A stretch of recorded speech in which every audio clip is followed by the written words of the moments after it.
So it has come to my attention that a recent rule change was made by the NCAA following the change in rules of World Athletics. They revamped their kind of spike rules, their allowance, and they based it more on stack height. Before you weren't allowed to wear like vapor flies on the track. That just kind of made sense in a way, not really. I mean, at the end of the day, it doesn't really matter that much because the spikes are good anyway. But I digress. The NCAA decided to follow the ideas of World Athletics and implement it into all three of their divisions. And I'm about to tell you why these new rules by World Athletics has less to do with actual performance and more to do with just politics and how they're getting bought off by big corporations to do these rule changes, allegedly. Now, why this really hits home is that I myself is an NCAA D2 athlete. While I'm not exactly good enough to make a world standard or even a national standard for that point, I still have to abide by these rules. And sadly, these nice new Adios Pro 3s that I was planning on racing the 10K in are no longer legal, no matter what. I personally don't agree with the rules, but the rules are rules. So I'm going to have to stick to my A6 Metaspeed LDs, which are actually, I don't mind too much. They feel pretty cushioned because they have a decently thick midsole and sole overall, but I digress. Back to the point at hand. I bought these last fall hoping to race the 10K in these, but the recent rule change, which were happening basically going into indoor season, states that I can no longer wear these, even though Parker Valby won an NCAA title in a pair of Vaporflies. Now I'm going to go more in depth on why, but at the end of the day, it all comes down to politics. So what the NCAA and World Athletics did was they created a new rule where you cannot wear spikes with a stack height above 25 millimeters and 40 millimeters for cross country and road running, which is funny because these are 39 millimeters just below the limit, which means I could probably wear these in cross country races. Not that I ever would want to, because the traction's not very good, and also I'm gonna wear spikes in cross country. But I digress. The ruling deciding to do this was more to do with the fact that OnCloud had created a spike that was just a collectively agreed upon better shoe than the Nike Dragonfly. As we all know, the Nike Dragonfly came out about 2019, a mere 6 years ago, a very long time, and they finally updated it last spring, unloading a new Dragonfly 2 and eventually the Dragonfly Elites. It took them so long to develop a new shoe because they didn't have much competition.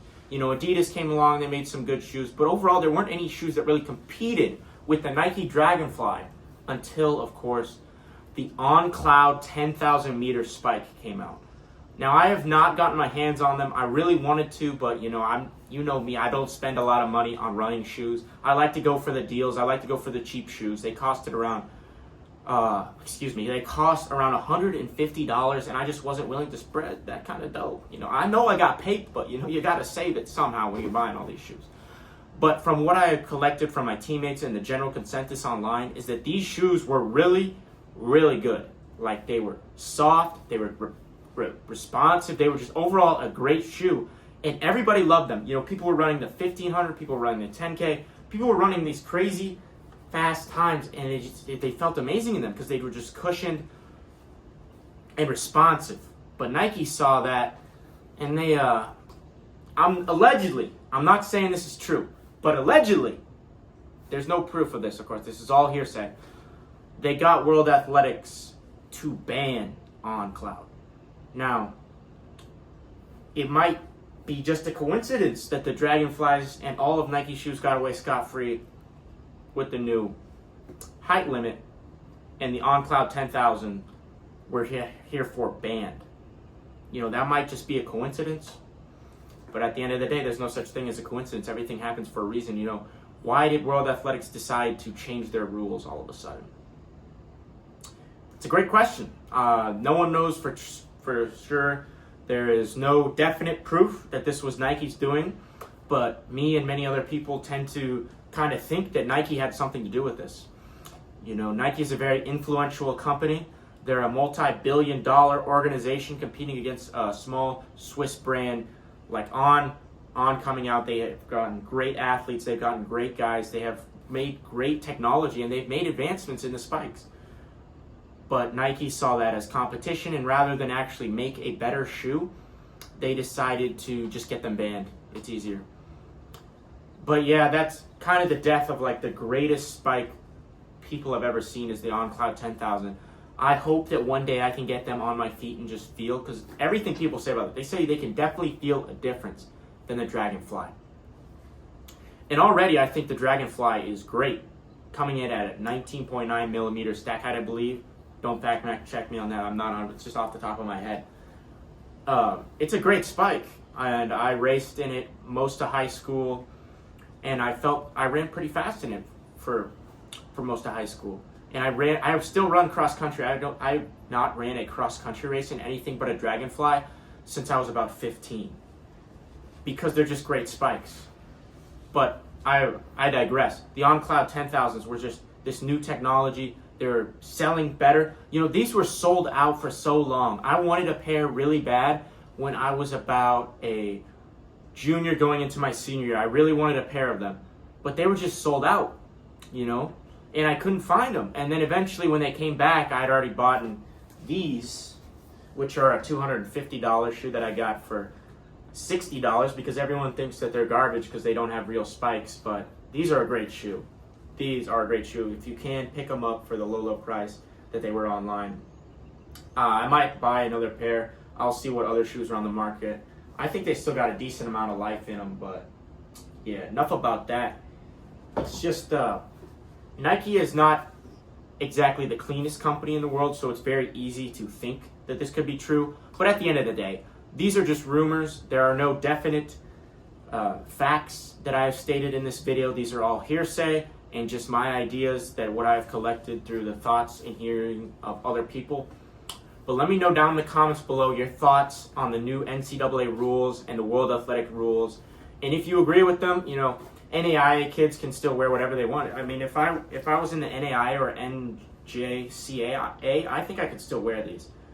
But they have spike checks at every meet, and you're not allowed to wear them. Actually, yeah, they start doing spike checks. I got these checked, as you can see right there. They got the little thing on them. So yeah, there's no really getting away with it, and they'll pull you off the track if you do try to get away with it. But at the end of the day, there's nothing you can really do about it. You just got to train, get better, wear the spikes that you can, and yeah, at the end of the day, it's just running. It's nothing crazy. I mean, it's just technology. You know, I've always been a minimalist at heart. You know, I don't like to train in super shoes and such like that, but I do like to race in them because it definitely gives you a performance boost, especially if you don't train in them. I made a video on that, but that's a topic for a different day. But that just about does it. That's everything I wanted to kind of get through in this video. I hope you enjoyed. Don't forget to like, subscribe, and peace out. So one more thing before I let you go. I know you thought this was the end of the video, but I forgot to say something about these spikes that just came to my attention. They're the Under Armour Shakedown Elite 3.0. So we saw a lot of Under Armour guys have breakthroughs like early on in the year last year wearing these spikes when they were in their prototype. But now that I have gotten to see them in my hands, one of my teammates, a couple of them actually bought a pair because, you know, they look so soft, and of course they are, because I mean, look at them. Look at the thickness of them. I'll throw up a picture on the screen. Like it looks absurd. Like that compared to the On Cloud 10,000, you would almost think that those would be more illegal. But somehow they got it through World Athletics, you know. Not saying that anything shady went down there, but people have been speculating online, you know, let's run. Take that with a grain of salt, of course, but they have been speculating that Under Armour has been lying. But that was when they were in the prototype development, and they were saying that they were lying about their prototypes. But now that we actually see them in hand, they might still be lying. Like, I'm not accusing them of anything, but it looks pretty suspect when your shoes are thicker than shoes that are banned. You know, I don't know how stack height is measured entirely, but I would think that a thicker shoe would be more of the problem when it comes to that. But I digress. I just wanted to show you that and let you know about these spikes. Another weird thing about the spike thing, how are these legal but on-clouds aren't, At the end of the day, who knows? Who knows what's going on over at World Athletics? We know a lot of weird things. They're trying to add new events like the 300-meter hurdles and the mile steeplechase, and the high jump thing, the long jump. I mean, they don't really know what they're doing at the end of the day. As a governing body, all governing bodies are a little weird at the end of the day. It's a giant corporation over a bunch of people. They're going to do things wrong and stuff like that. But yeah, just some food for thought there on my thoughts on the World Athletics spike change. For real this time, don't forget to like and subscribe. Peace out. We're on the road again. We're on